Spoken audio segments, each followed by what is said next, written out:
Thanks for putting me on the R&D team, Snake. I'll cut to the chase. We've commenced development on our own bipedal weapon. The only thing is, we don't exactly have easy access to resources here. Yeah. Unfortunately, we don't have the budget of a defense department behind us. I understand. That's why I want to ask you something. If you fight any more AI weapons, could you try to gather as many of their parts as you can? That would really make things go a lot smoother. Again, easier said than done. If anyone could do it, you can, boss.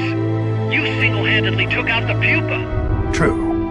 Look, if you're not interested, I can just work with what we have here. I'm not trying to force you to take unnecessary risks. You're the boss around here. All right. No promises. But I'll think about it. Great. Also, each AI weapon has a head part that serves as the core of its armament. Recovering a head part will allow you to use the weapon associated with that part. But those guys won't go down without a fight, so don't get too preoccupied with this stuff. Don't worry. I'm not about to risk my life for a bunch of scrap. I would hope not. One more thing. Our new bipedal weapon needs a name. Good point. We can't keep calling it our bipedal weapon. I had a talk with Miller, and we came up with Metal Gear Zeke. Metal Gear... Zeke? Yep. As you know, Metal Gear was coined by Granin. And Zeke? It's a name the U.S. military gave to Japanese aircraft that flew during World War II. Zeke was the Japanese Navy's best fighter plane. So are you okay with that, Snake? Sure. Fine by me. Miller was saying that an army without borders will need a deterrent against other countries. He's right. With Metal Gear, MSF can achieve true independence. Here's hoping.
Snake, I got another report from the R&D team. They finished converting Mother Base into a hex plant. MSF's capabilities are up across the board, too. Our combat team's contracts keep increasing. We're seeing action on a daily basis, and we're raking in a ton of GMP. Now this is how a business is supposed to look. At this rate, the sky's the limit. We're just getting started, Snake. Keep up the great work.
Snake, Peace Walker is the heart of the enemy's project.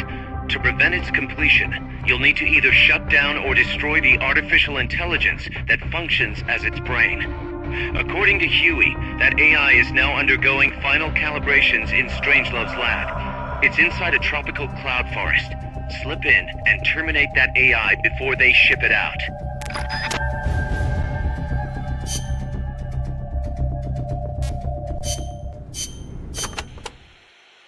We've also confirmed that some of the enemies specialize in ambushes. Amanda's crew calls them scouts. They'll blend themselves in with the terrain and the vegetation. Then, when they see you, they'll swoop in. They fight pretty much like commandos, and will use clearing techniques to flush you out. In addition to wielding normal weapons, the scouts also carry wires. Sounds like these guys know their CQC. Could be. We've been getting reports of CQC attacks being blocked by wires. Stay alert.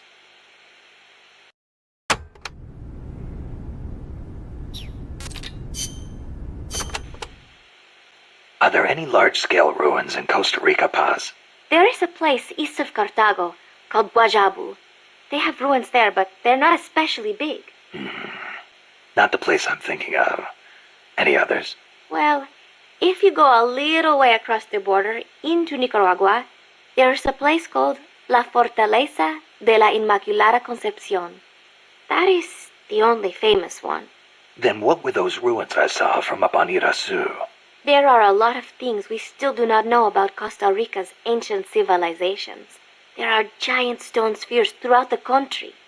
What they were used for is still a mystery.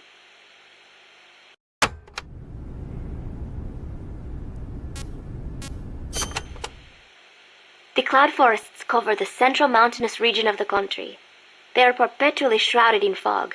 You get wet just standing there. It is as if the entire forest is inside a cloud. Must make for poor visibility. It does, but beauty too. It is like being lost in some mystical green labyrinth. I'd rather not get lost, if that's okay. The forests are also home to lots of rare animals, especially bright-colored frogs. They like the humidity.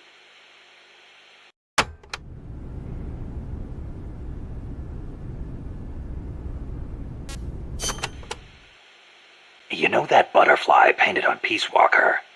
Any idea what that is? It is a morpho. A Palladius morpho, if I'm not mistaken. Palladius morpho. Uh-huh. It is the most common type of morpho in Costa Rica. Huh. It has these gorgeous metallic blue wings that shimmer in the light. You can see them even from a distance. You mean they reflect light? Correct.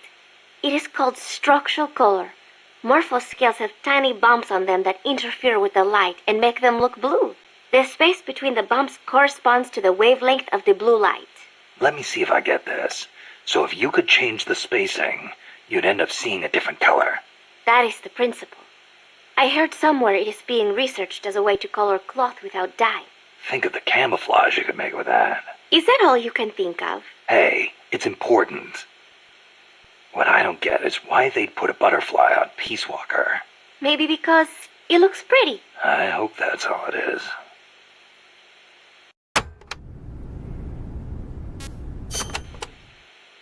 This area is a tropical cloud forest, continually covered in a thick mist. It is quite a mystical place. Selva de la Leche. Forest of milk. I can barely see in front of me. There you go again. The forest is basically sitting in a cloud, so of course it's going to be hard to see. But you know, the cloud forest is the only place many exotic creatures can live. Well, if they're not edible, I'm not interested. Snake, I'll have you know people travel from all around the world to witness Costa Rica's unique fauna.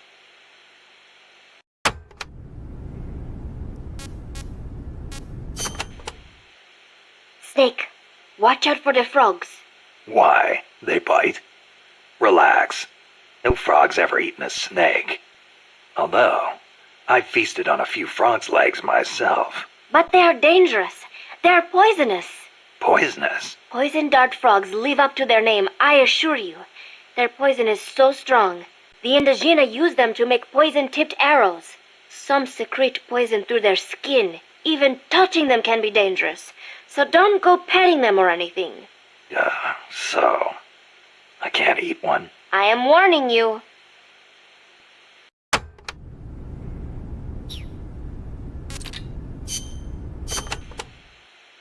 From here on in, you'll be in a cloud forest. The ground is covered in vegetation. You'll have plenty of hiding places, but so will the enemy. I'll keep an eye out for scouts. Trying to force your way through would be suicide. Know the enemy's location before making any moves. Too bad you don't have some sort of radar. I could try night vision. Once you know where an enemy is, decide how you want to handle him. You could get into his blind spots. Or drop him from a distance before he even has a clue someone's around. An eye for an eye, right?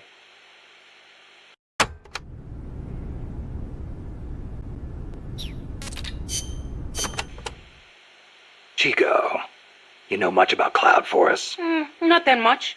All I know is there's a world of difference between a rainy rainforest and a foggy cloud forest. But they have some things in common. Like, for instance, you gotta watch out for poison dart frogs. Both rain and cloud forests have high humidity, so they're perfect environments for frogs and other amphibians.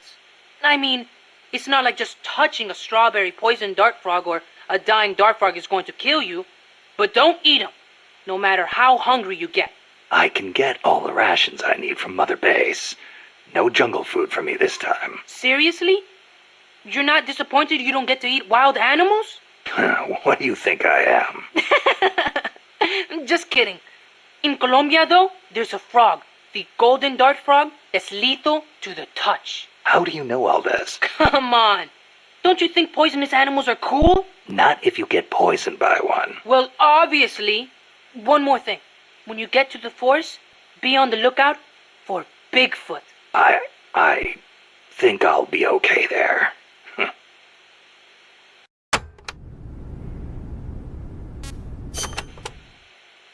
Bigfoot is an ape man that lives in the Rocky Mountains.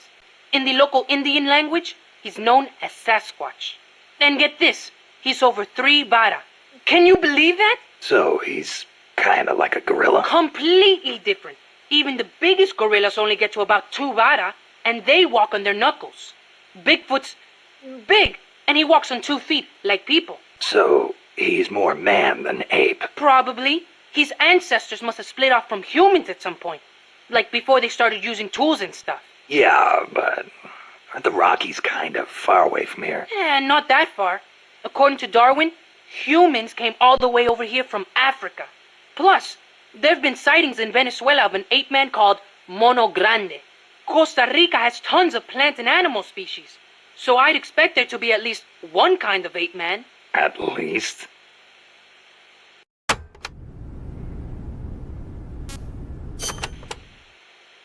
Gotta admit, I've never heard of Mono Grande. Yeah, he's not as famous as Bigfoot. He's similar, but he lives in Venezuela. He's not that big, less than 2 vara, but he's way more ferocious than Bigfoot. Huh. I wonder just how mean he is. Like when he catches his prey, does he punch it to death? That's the law of the wild. You catch your prey, you kill it, and you eat it. Yeah, but punching is way more ferocious than biting. Well, maybe it seems that way because that's what humans do. You really love UMAs, don't you, Chico? Do you know what I think? I think UMAs should be dangerous. Otherwise, where's the fun in hunting them?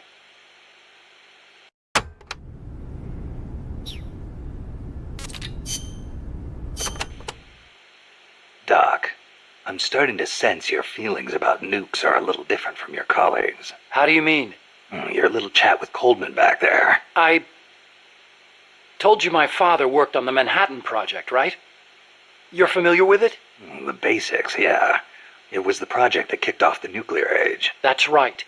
Some of the finest minds of the 20th century, including multiple Nobel Prize winners, worked on it. They spent over $2 billion, and that's in 1940s money. It culminated in the successful nuclear test at Alamogordo on July 16th, 1945. And the first use in combat a few weeks later. Doc? I can't walk. What? My spine isn't shaped like everybody else's. I can't move my lower body, so I've never taken a single step, not since I was born. What's that got to do with your dad being in the Manhattan Project? As a result of his research, my father was exposed to high doses of radiation. It can't be a coincidence that my chromosomes are messed up. That's why I didn't want for these nukes to be another sword of Damocles. I wanted to give them a real purpose, to be a deterrent against war. Doc. And Coldman, we have to stop him, whatever it takes.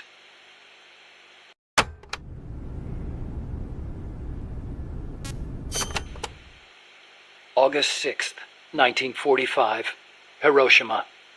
August 9, Nagasaki. The atom bomb attacks on Japan. My father was married to his work. I don't have a single memory of going places or doing stuff with him on weekends.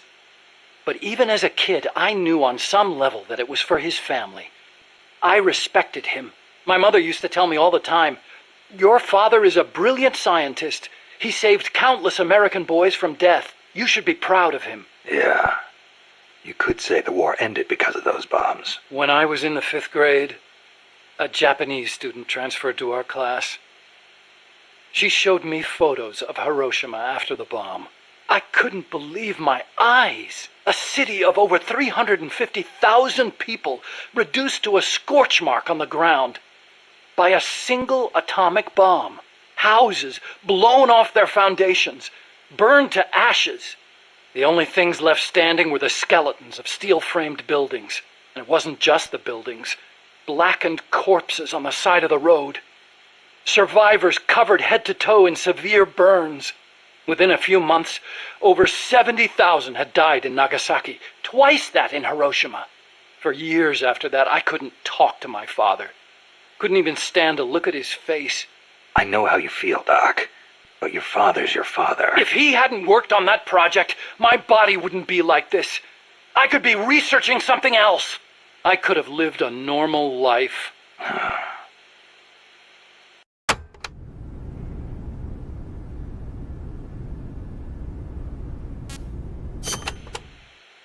It wasn't so long ago the world stood on the brink of nuclear war. Just over on the other side of the Caribbean. I was 17 at the time. I'd skipped a few grades and was a sophomore at MIT.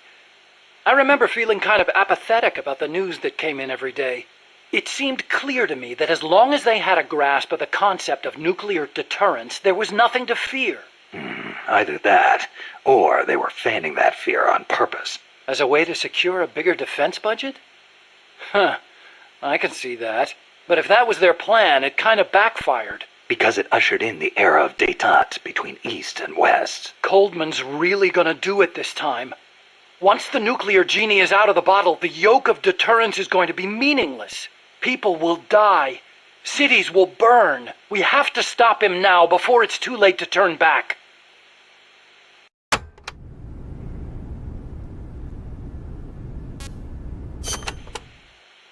So you've been doing nuclear research your whole life? No, not really. At first I wanted to be an aerospace engineer. For me, the Sputnik launch was a good shock, not a bad one. I thought the age when science was used for war was over, and that a glorious age of space exploration was dawning. The year I skipped ahead and got into MIT, Gagarin went into orbit, which made me more excited than ever. Of course, even back then, I knew the space race was just another facet of the Cold War. Moscow had a leg up on us, and we were desperate to catch up. I know. But for me, it was a happy time. I joined NASA, got to do the kind of research I loved. Our nation's prestige hinged on our work. They gave us whatever resources we asked for. I knew you could turn a rocket into an ICBM by fitting it with a nuclear warhead, but that didn't bother me so much. It didn't last long, though. The space and nuclear arms races took up enormous sums of money. America beat Russia to the moon, but that's where it ended. Then came détente. Exactly. NASA's budget was slashed as a result. My father being a nuclear expert and all, they put me to work on a more obvious deterrent: missiles. At NASA, I'd been researching a locomotion system for lunar exploration. Tires aren't suited to driving around on the moon, you know. And that's how I caught Coldman's eye.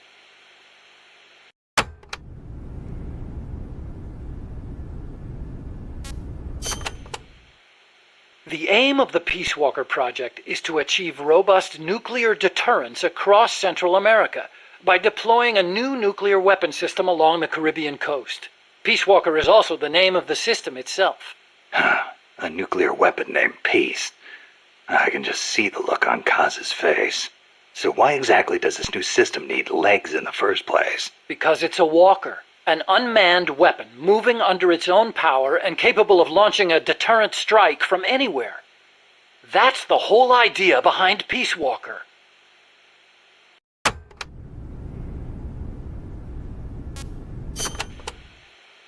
The reason Peace Walker is a mobile nuclear weapon system is to maximize its potential as a nuclear deterrent. How so? If need be, Peace Walker can stay constantly on the move so that the adversary can't pinpoint its position. That allows it to avoid preemptive enemy strikes. So you're saying it keeps the retaliation card in play? Coldman likes to brag about it in this way. Like a land-based version of an SSBN. And there's another reason for them to be mobile. Peace Walker also has a self-destruct function.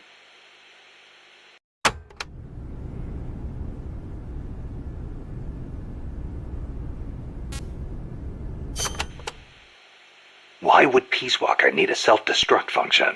You saw it, didn't you, Snake? That sphere on Peace Walker's head? Yeah. That's a hydrogen bomb. What? You're telling me that thing's a thermonuclear device?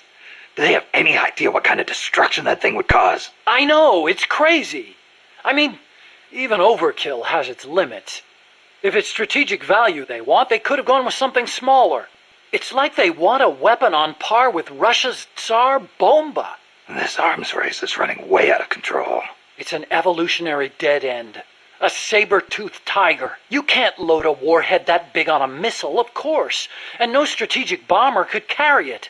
That's where Peace Walker comes in. So, it waltzes into enemy territory carrying a hydrogen bomb and blows itself up. Christ.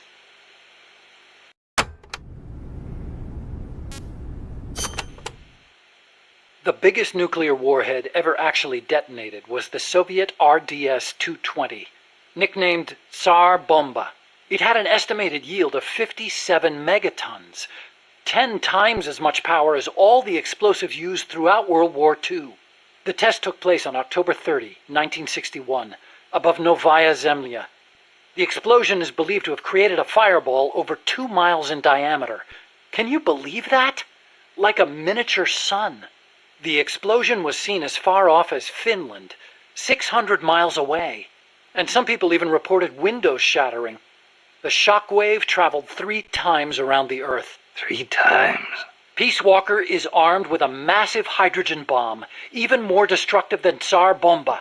It can sneak into enemy territory, lie low, and in the event of an enemy nuclear strike, detonate itself in retaliation. And the locomotion system that lets it do that? My research. Snake, those legs were supposed to make my dream come true. Now they're about to jump the fence of nuclear deterrence. You have to stop them. I'll apply all my energy into developing weapons and equipment to help you do it. Sounds like a deal.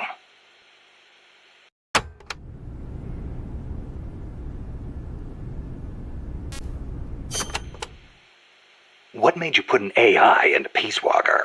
Well, for one thing, because it can't be manned. Peace Walker's designed to enter enemy territory and blow itself up, if necessary. You can't put a person inside a weapon that could blow at any time, can you? So we equipped it with an AI instead. That's strangely humane of you.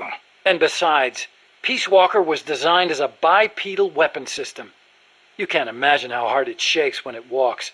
It'd turn a man into mush. Plus, when launching a nuclear missile, it has to perform ballistic calculations in real time. See?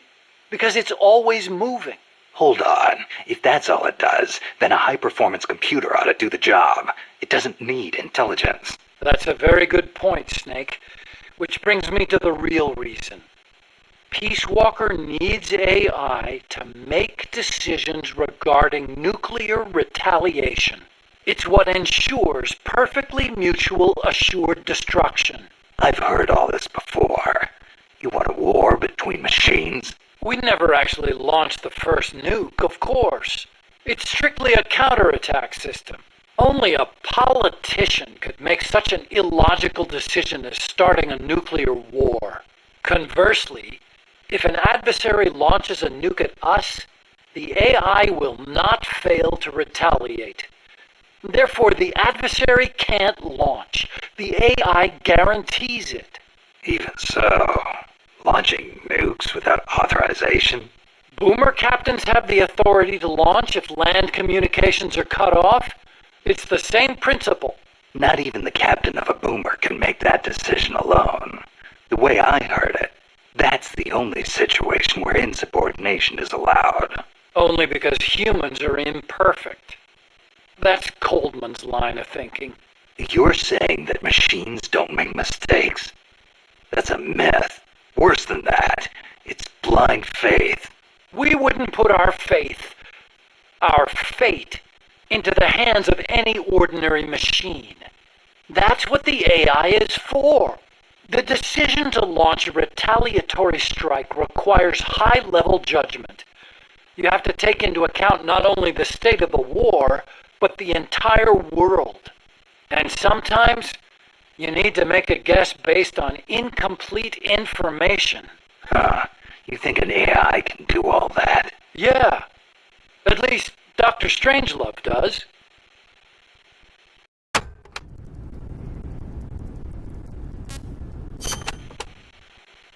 Peace Walker is fitted with several close-range weapons. We'd also planned for it to be able to enter enemy territory and self-detonate. Wonderful.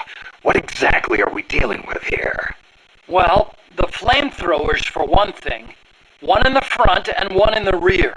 Then there are the S-mines. They're like cluster bombs. It scatters them from its leg hatches. If you see those open, you better clear out quickly. And finally, the rockets. These can travel quite a distance, so stay sharp. On the other hand, it can't fire them from too close. But then again, there are those flamethrowers. It can also use its legs as weapons against any infantry on the ground. Ouch. But remember, Peace Walker technically isn't complete. With just the reptile pod, it can only perform relatively simple maneuvers. They've got certain quirks, too. What's more, look carefully and you should be able to predict which attack is coming next.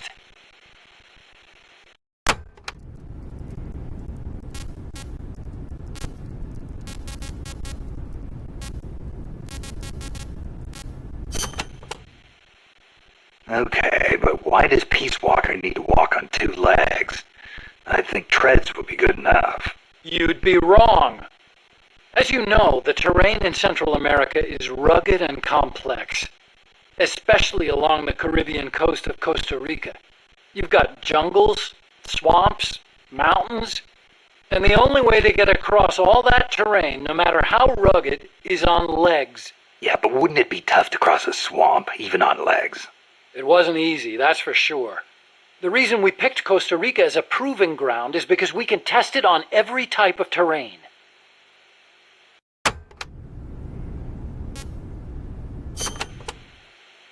This Peace Walker project the CIA's talking about.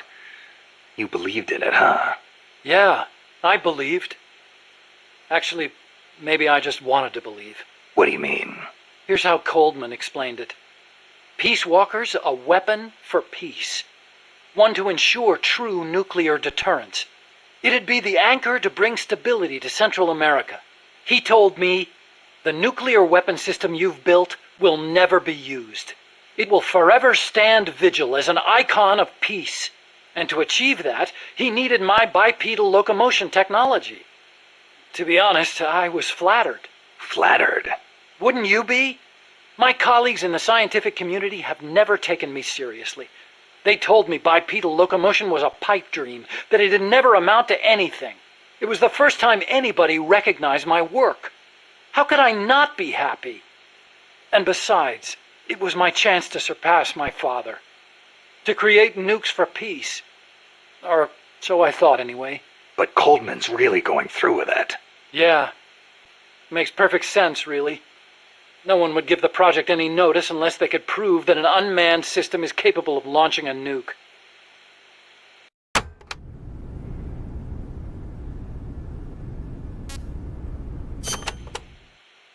Why is Coldman going to launch a nuke? If all he wants to do is prove the AI retaliation system works, he doesn't need to put a live warhead on it. I agree. He could demonstrate the system by launching the missile alone, without a warhead. I asked him the same thing at first. He said there was no point in using a dummy missile. That it'd take an actual nuclear launch to deter potential enemies. Launching the real deal gives him a leg up in negotiations with Langley. That's what he's really after.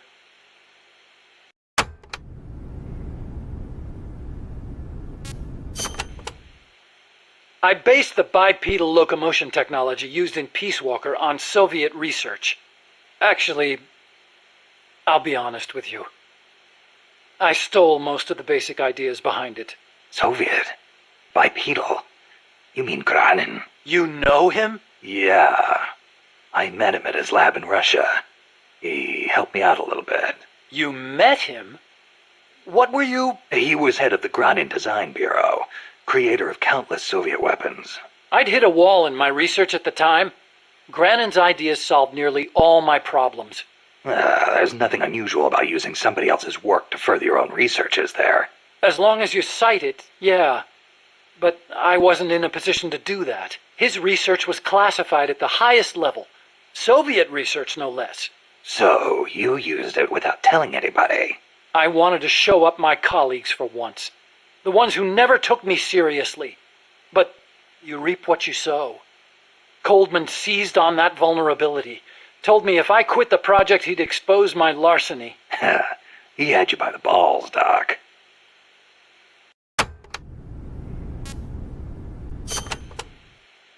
How'd you get your hands on Granin's research? That was also Coldman. He used his agency contacts to get a hold of it. Giving you stolen information, then using it to blackmail you. Damn. I knew it was Granin's work the minute I saw it. See, I'd been corresponding with him for a while. Corresponding? Letters. Between scientists doing the same kind of research. He always complained that nobody understood his ideas on bipedal locomotion. Ah, so you're the American friend he was talking about. Obviously, he didn't write a word about the technology in his letters, except for one time.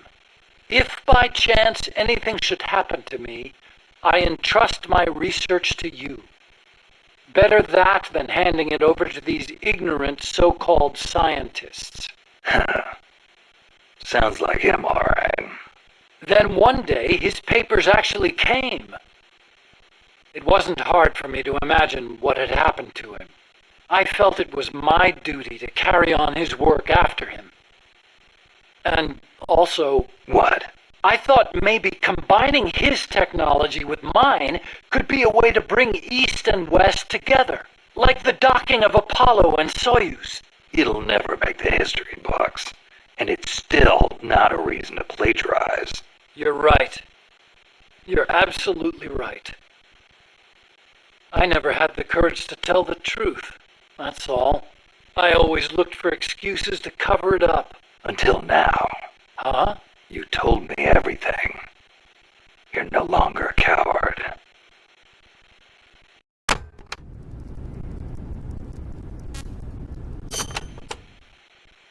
Metal Gear. Huh? What about it? You mumbled that when I first explained about Peace Walker. I'm curious what it meant. Exactly what it says. Metal Gear. Gronin coined the term. Gronin did? He thought of his technology as the metal gear that meshes infantry with artillery. I like the sound of that. Metal Gear. It's got a nice ring to it. Better than an outright lie like Peace Walker, anyway.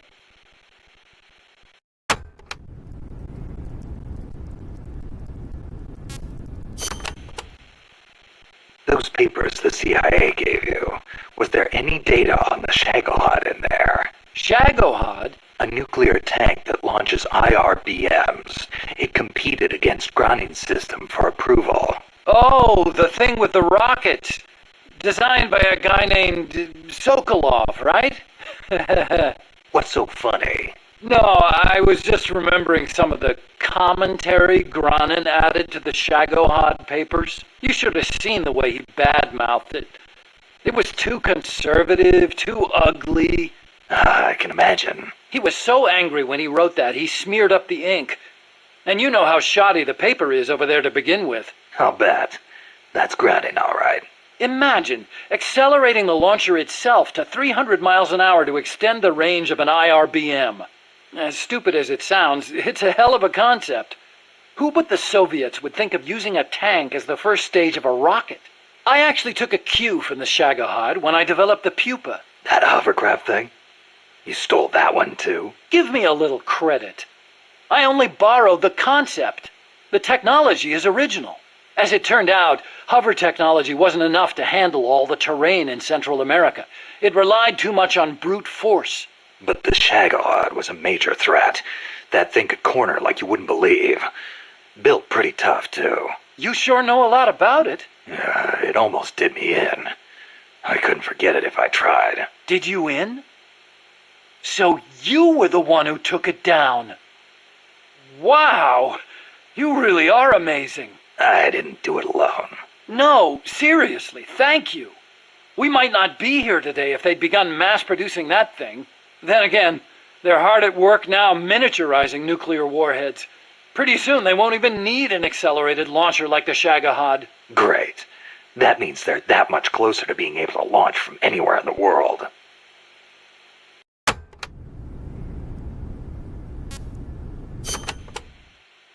Chico called Peace Walker the Basilisco. Basilisco? Oh, right, Spanish. That's funny. I once used the codename Basilisk for the Peace Walker platform myself. What for? The class of lizards called basilisks can walk atop any type of terrain.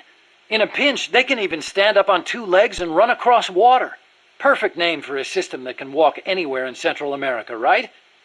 Plus, there are the legends. What legends? The basilisks of legend were highly venomous creatures. There's a story told by the ancient Romans. A knight slew a basilisk by piercing it with his spear. The creature's poison seeped up the spear and killed both horse and rider. Remind you of anything, Snake? Nuclear deterrence. Bingo. Kill it, and you die along with it. Your hands are bound. I wanted Peace Walker to be like that. You should know that people aren't that rational. Sometimes people do things that don't make sense, even when they know they're going to die. Or maybe it's because of that. Maybe you're right. But that's exactly what I don't understand.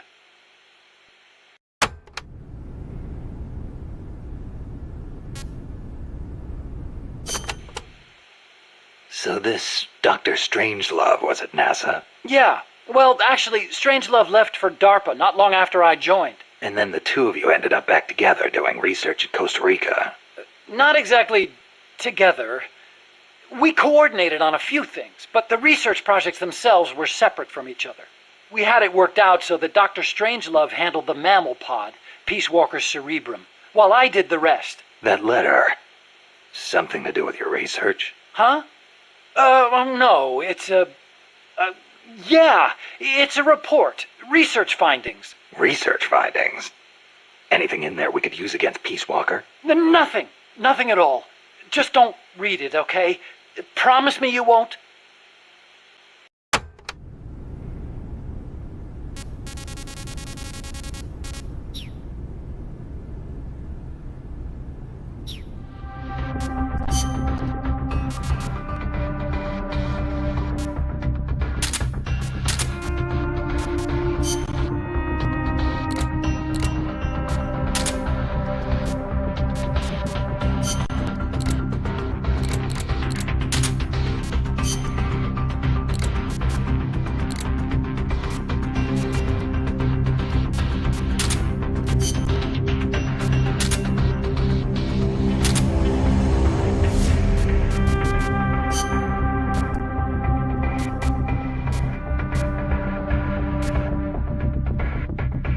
Survival.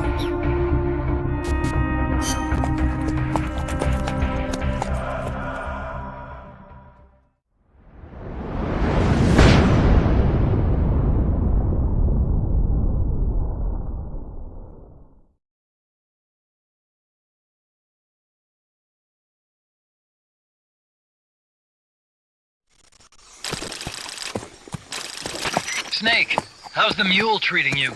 At this pace, I should be there by tomorrow morning. You've got to hurry. The AI could be completed any time now. It'd be nice to have a guide. Already on it. I've enlisted Paz to help you. She knows the jungle pretty well. Snake, I know you are an expert in survival, but you need to stay alert. You are in an ancient jungle so foggy, you can hardly see the trees. It is home to 2,500 species of plants, including 400 types of orchids. There are also 500 species of butterflies and over 400 species of wild birds. The bedrock is solid enough that Mayan ruins have miraculously survived centuries of earthquakes. An AI lab in a Mayan ruin. Who'd have thought, hey, you? My sentiments exactly. That doesn't mean security's any less tight, though. You still have the ID card I gave you, don't you? Got it right here. That'll get you through the gate, no problem. After that, you're on your own. As long as the AI remains unassembled, Coldman's plan's on ice. What about security inside the lab? Well, it shouldn't be a problem for you. Strangelove demanded that the security presence inside the lab be kept to a minimum. It's not all good news, Snake. Coldman knows we're here. He's raised security in the area surrounding the lab. You'll be seeing a lot of that Chrysalis UAV, and a bunch of patrol choppers too. There may be scouts in the jungle lying in ambush. As you approach the lab, be extra vigilant. I'll be careful.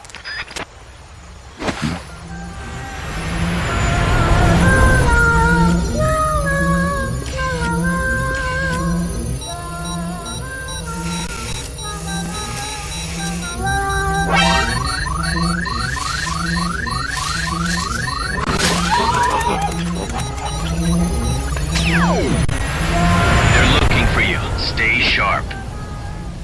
Snake, Strangelove's lab is a few miles to the north. It won't be long before the AI is complete. Don't let that happen.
Praise